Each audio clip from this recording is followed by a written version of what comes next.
যেমনটা তোমাদের জানিয়েছি, বর্তমানে জি বাংলার দুটি ধারাবাহিক বন্ধের মুখে। কনফার্ম কবে শেষ তা জানা যায়নি, তবে শোনা গেছে ফেব্রুয়ারি মাসের মধ্যে দুটি গল্প বন্ধের মুখে, ইচ্ছে পুতুল এবং মিলি।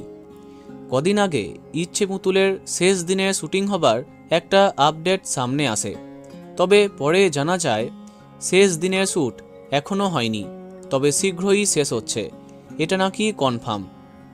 কিন্তু তাহলে জি বাংলার পর্দায় নতুন কী ধারাবাহিক আসছে?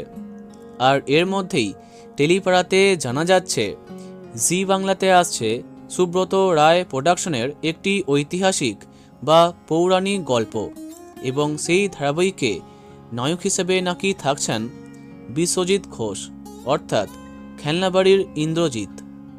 কিন্তু এই আপডেট কতটা সত্যি? আদৌ কি সুব্রত রায় প্রোডাকশনের অধীনে আপকামিং ধারাবাহিকে তিনি কামব্যাক করছেন? যোগাযোগ করে জানতে পারি। জি বাংলাতে অন্য আরও একটি ধারাবাহিক আসছে, আর এই ধারাবাহিকে বিশ্বজিৎ ঘোষকে এখনও নাকি কনফার্ম করা হয়নি। নায়কের খোঁজ করছে কর্তৃপক্ষ, কিন্তু শোনা যাচ্ছে তাকেই নায়ক করবার সম্ভাবনা সবথেকে বেশি। ইতিমধ্যে কোন গোপনে মন ফেসেছে ধারাবাহিকে একটি সাবেকি সাজে তাকে দেখেছে দর্শক।